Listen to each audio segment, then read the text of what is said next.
கர்த்தருடைய நாமம் மகிமைப்படுவதாக. இந்த புதிய நாளுக்காய் கர்த்தரை நன்றியோடு ஸ்தோத்திரிக்கிறேன். இந்த புதிய நாளின் தியானத்துக்காய் எடுத்துக்கொண்ட வசனம் ஏசாயா தீர்க்கதரிசியின் புஸ்தகம் 46வது அதிகாரம் 13வது வசனம். என் நீதியை சமீபிக்க பண்ணுகிறேன், அது தூரமாய் இருப்பதில்லை. என் இரட்சிப்பு தாமதிப்பதும் இல்லை. நான் சீயோனில் இரட்சிப்பையும் இஸ்ரவேலுக்கு என் மகிமையையும் கட்டளையிடுவேன்.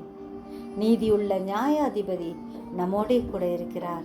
இரட்சிப்பு கர்த்தருடையது. கர்த்தருடைய ஆசீர்வாதம் அவருடைய ஜனமாகிய நம்மேல் எப்பொழுதும் இருக்கிறது. அதை ஒவ்வொரு நாளும் நாம் தியானிக்க வேண்டும்.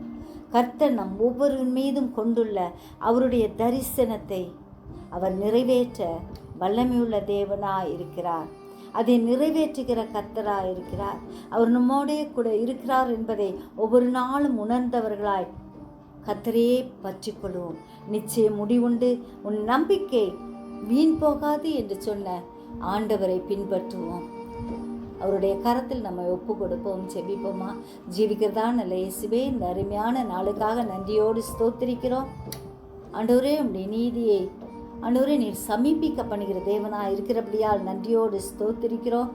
அனைவரையும் ரட்சிக்க சித்தமுள்ள தேவனாய் இருக்கிறபடியால் நன்றியோடு ஸ்தோத்திரிக்கிறோம். அழிந்து போகும் ஆத்துமாக்களுக்காக ஜெபிக்கிறோம். கர்த்தர் ஒவ்வொருவரையும் தொடுவீராக. நம்முடைய வருகை அதிக சீக்கிரமாக இருக்கிறபடினால் நாங்கள் ஒவ்வொரு நாளும் ஆண்டவரை ஆயத்தமாக இருக்க கிருபை தாங்க. ஒவ்வொருவரையும் ஆசீர்வதிங்க. சிறியோர் முதல் பெரியோர் வரை ஒவ்வொரு மீதும் உங்களுடைய காயப்பட்ட கரத்தை வைத்து ஆண்டவர் ஆசீர்வதிப்பீராக. எங்கள் ஒவ்வொருவரையும் பாதுகாக்கும் கரத்தில் எங்களை வெறுமையாக்கி ஒப்பு கொடுக்கிறோம். நீரே பொறுப்பெடும் வழி நடத்தும். இயேசுவின் மூலம் ஜெபம் கேளும் பிதாவே.